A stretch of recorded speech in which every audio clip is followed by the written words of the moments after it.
Thank you for joining us as we discuss a career in continuous improvement. Hi, I'm Ashley. I'm from Corporate College. We're here today to talk to Cinnamon Dixon. She is the Director of Continuous Improvement at the Cleveland Clinic. Thank you so much for being here. Thank you for having me, Ashley. I really appreciate the invite. It is so great to have these discussions, to hear about your journey in your career and your real life experiences, to give others a chance, just like that glimpse inside a career. So first off, I have to ask you, what is continuous improvement? Because that seems like such a broad term. It is. It exactly is that, a broad term. When you think of continuous improvement, it truly could mean improving anything. So that can be all the way from a very small tactical initiative all the way to something incredibly large, strategic, structural, you name it. If it needs improving, that's what continuous improvement is about. Also, the term continuous, truly we follow the PDCA realm of plan, do, check, adjust. So we are constantly going around and around to decide, are there things that we need to adjust? Are there things that we can improve upon? So it's a never ending cycle of improvement. That's awesome. I love that checklist you just mentioned of like just going through those things and always kind of referencing that just to go back and see what can be done. So if you could you give a little bit of background about yourself and how you found yourself on this career path? Yes, I will tell you that generally everyone you speak to who's in the field of continuous improvement, we all have a very different journey. So there is no clear cut career path. Mine is incredibly unique. I think the most consistent path you'll see are those who are in industrial engineering or those who are in go the Lean Six Sigma route.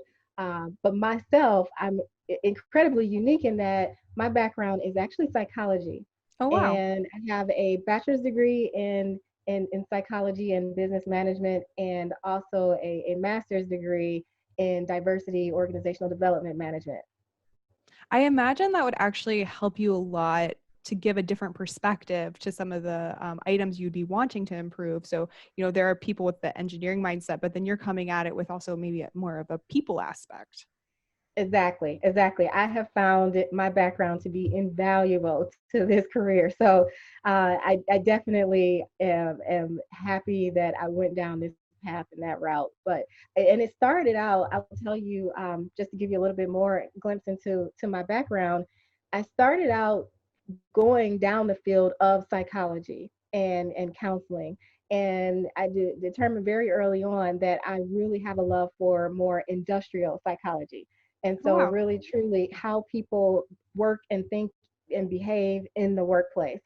So, very early in my career, I actually started at the clinic and came in and started out doing training and development, actually, and then went into organizational effectiveness. And then from there, it was actually a Deming quote that led me down the path to a continuous improvement career. And I would tell you what I was doing at the time as an organizational effectiveness consultant. I was working still. It was at the clinic.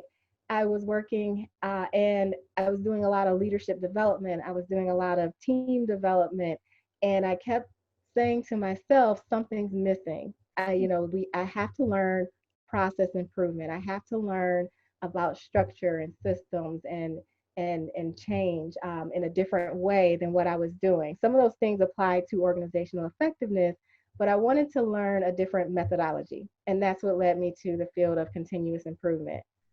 Wow. So how did you seek out, learning those methodologies to help you in that path? Well, interesting enough, at the same time I came to the clinic, it was brand new, the continuous improvement department. And I remember truly my path down the road I was on in organizational effectiveness. I actually was watching the path of continuous improvement, and there was a lot of overlap in our work. And they would come in and help us out with things, and we would go over and help them out with different initiatives. And so I literally started just learning from them, and that's what started my interest there, is just partnering with the continuous improvement team and then joining their team. Yeah. Wow. I love that you talk about the overlap too, because I imagine like an engineering manager would need soft skills, that organizational effectiveness, that leadership, but they're also going to need process improvements as they're, designing certain systems that help out, whether, like you said, like at the hospital where you're working or at a manufacturing plant. Those really do cross over, don't they? Absolutely, absolutely. And I think once you're in the work, you realize that, we're either calling the organizational effectiveness team or they're calling us the continuous improvement team. And we work so well together. So to have both skill sets, I tell you, it's absolutely invaluable. So I love, again, that you just kind of straddled both spheres in a way. Are there any certain like personality skills or traits or, skills that you could learn that really have helped you in this career? There are a lot. There's no shortage of skills you need in this field. I think some of the big skills, like I mentioned before, truly understanding change management. I have a really terrible saying. I'll share this with you, but I have a terrible saying that the work would be easy if it weren't for the people. The work would be so easy. But and it's true because the people, there's so many intricacies that make the work or not work. And so truly understanding change management and how to work with people, how to gain buy-in, how to understand things from their vantage point, how to look at things from the organizational standpoint. So there's so many different angles that you have to really pay attention to in understanding improvement and having even a methodology to work from. I think it's all important there. So there's so many skills that you need, but I think understanding people in the workplace, understanding change management, understanding systems thinking, understanding process, all of those skills are very much needed in continuous improvement. Yeah, wow. It sounds like you really put your psychology degree to work in a lot of cases. Every day. Every single day. Yeah, wow. So did you find yourself with any challenges as you entered this field, especially as you were coming from that organizational effectiveness side and transitioning? Like, were there any big challenges for you to overcome? There's a lot of just learning. The work of continuous improvement is such that you truly are not the subject matter expert when you're going to work with teams. And so you're the subject matter expert when it comes to process improvement, problem solving, system thinking, all of that, but you are not the content expert when it comes to the areas you're going to work in. So for example, if I'm going to work in cardiovascular, I don't know their work. I don't know, different details about what they're talking about with their surgeries and their procedures and the different types of things they have going on. But as a continuous improvement person, it's my role. They also don't know my world that well.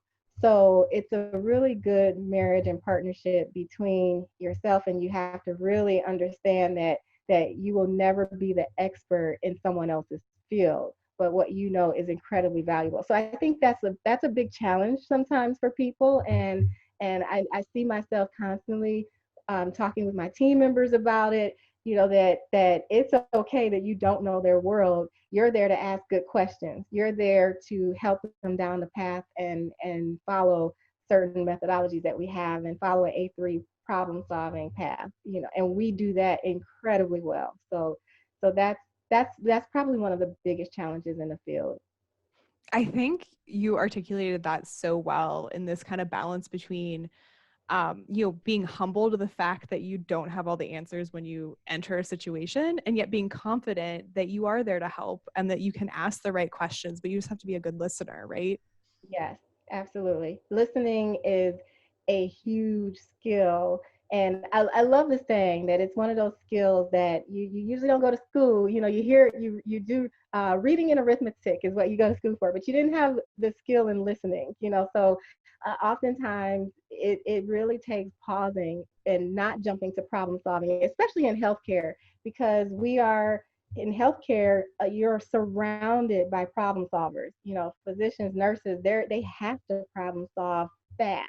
And so when you're thinking about truly getting to root cause and working through problems that come up, our ask is to take a few steps back and not jump to countermeasures, not jump to solutions. It's truly taking a pause and understanding what's the current reality, the current situation, what's the background information. So you have to take that pause first before we just go in. So listening is such a huge skill for us.